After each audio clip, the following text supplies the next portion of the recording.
Hello friends, आज हम लोग न्यू चैप्टर पढ़ेंगे। हम लोग बायोमॉलिक्यूल्स पढ़ चुके हैं। तो बहुलक, तो देखिए बहुलक मतलब होता है, बहुलक पॉलीमरेज सबसे लिया गया है। और पॉलीमरेज जो होता है, पॉली मतलब मेरी मर्स बने पार्ट्स अर्थात छोटी छोटी इकाई, कई छोटी छोटी इकाइयों से मिलकर क्या होता है, बहुलक बनता है। वह प्रक्रम जिसमें बहुत से सरल अणु एक दूसरे से सहयोग करके उच्च अणु भार के बृहत अणु बना लेते हैं, उसे बहुलकीकरण कहता है। बहुलकीकरण द्वारा जो बनने वाला उच्च अणु भार के बृहत अणुओं को बहुलक कहते हैं। और इन जिन सरल अणुओं से मिलकर बनता है उन्हें एकलक कहते हैं, मतलब जिनके द्वारा इनका निर्माण होता है।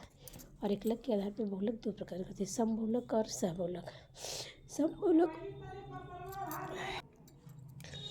तो वे बहुलक जो समान एकलकों से बनते हैं, समबहुलक जैसे पॉलीथीन। और सहबहुलक उसे कहते हैं कोपॉलीमर। वे बहुलक जो दो या दो से अधिक प्रकार के एकलकों से बने थे उन्हें सहबहुलक कहते हैं, जैसे बेकेलाइट। Classification of polymers. तो बहुलकों को निम्न आधारों के अनुसार वर्गीकृत किया गया। पहला स्रोत के आधार पर। इसके आधार पर बहुलक तीन प्रकार के होते हैं। पहला प्राकृतिक, दूसरा संश्लेषित, प्रोटीन, स्टार्च, सेलुलोज, ग्लाइकोजन आदि। और बी संश्लेषित बहुलक में जो कहते हैं bakelite, nylon, terylene, Teflon, polythene. प्राकृतिक मतलब जो जीव जगत से और वनस्पति से प्राप्त। प्राकृतिक संश्लेषित जिसको हम लैब में तैयार करते हैं। अर्ध संश्लेषित जो मतलब थोड़ी बहुत प्राकृतिक उनको हम लैब में ले आके संशोधित करते हैं, उन्हें हम अर्ध संश्लेषित करते हैं। वही बहुलक जिन्हें प्राकृतिक बहुलक से संश्लेषित किया जाता है, मतलब प्राप्त किया जाता है, उसे मर्द जैसे सेलुलोज, नाइट्रेट, उल्फीकृत रबड़। ठीक, तो यहाँ देखिए संरचना के आधार पर। संरचना के आधार पर बहुलक तीन प्रकार के होते हैं मुख्यतः, रेखीय बहुलक, शाखित बहुलक, तिर्यक बंधित बहुलक। तो रेखीय बहुलक मतलब उच्च घनत्व वाली पॉलीथीन होती है। और शाखित बहुलक के अंतर्गत निम्न घनत्व वाली पॉलीथीन आती है। और तिर्यक बंधित मतलब बेकेलाइट, यूरिया, फॉर्मेल्डिहाइड, रेजिन, ये सभी आते हैं। तो पेपर में एग्जाम्पल पूछता है, इसलिए हमने इस तरह से दिया है। अब यहाँ देखिए अंतराणविक बलों के आधार पर बहुलक कितने प्रकार के होते हैं। बहुलक को इसमें तीन प्रकार वर्गों में बांटा गया इसके आधार पर। पहला प्रत्यास्थ बहुलक, जिसमें रबड़, ब्यूनाइन, ब्यूनाइस और नियोप्रीन। ठीक, फिर उसके बाद थर्मोप्लास्टिक बहुलक में पॉलीथीन, जिसको ताप सुघट्य बहुलक भी कहते हैं। थर्मोसेटिंग प्लास्टिक बहुलक मतलब ताप दृढ़ बहुलक, मतलब जो बहुत अधिक मजबूत होता है, जैसे बेकेलाइट, यूरिया, फॉर्मेल्डिहाइड। और उसके बाद रेशेदार बहुलक। रेशेदार बहुलक में नायलॉन 6 आता है। अब यहाँ संश्लेषण के आधार पर हम देखते हैं। संश्लेषण के आधार पर बहुलक को दो प्रकार होते हैं। पहला योगात्मक बहुलक।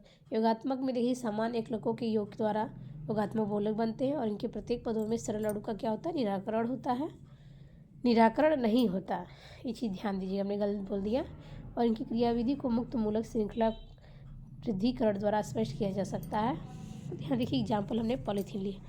यह है तो पॉलीथीन का जब यहाँ कैसे प्राप्त करते हैं, एथिलीन यानी मॉलिक्यूल ऑफ एथिलीन को जब मोटू या पेरोक्साइड की उपस्थिति में उच्च दाब और उच्च ताप पर पॉलीमराइजेशन करते हैं तो हमें यहाँ पॉलीथीन का एन मॉलिक्यूल प्राप्त होता है। तो ये चीज़ आप ध्यान दीजिएगा यहाँ पे। और देख लीजिए जो पेपर मतलब पूछे जाते हैं बोर्ड की दृष्टि से, और आपका आप लोग का पेपर काफ़ी नगीच है। अच्छा, और ये खासकर क्रियाविधि उतनी नहीं पूछी जाती, इस तरह से पूछ लिया जाता है एक दो एग्जाम्पल। देखिए टेट्राफ्लोरोएथीन का जब उत्प्रेरक की उपस्थिति हाई प्रेशर में पॉलीकरण कराते हैं तो टेफ्लॉन प्राप्त होता है।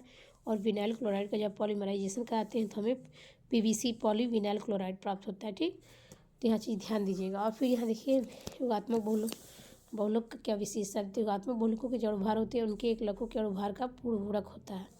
योगात्मक बहुलकों के मूलानुपाती सूत्र तथा एकलक के मूलानुपाती सूत्र समान होते हैं। योगात्मक बहुलकों के एकलक असंतृप्त होते हैं, अधिकतर उनमें द्विबंध पाया जाता है।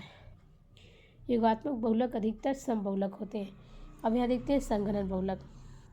दो या दो से अधिक क्रियात्मक समूह वाले एकलकों के संघनन से बने बहुलक को संघनन बहुलक कहते हैं। इनके प्रत्येक पदों में सरल अणुओं जैसे Cl, H2O यानी H3 का विलोपन होता है। मतलब कंडेंसेशन में ध्यान दीजिएगा कि अणुओं का विलोपन मतलब होगा किसका, HCl या H2O यानी H3 का, लेकिन योगात्मक में नहीं होगा।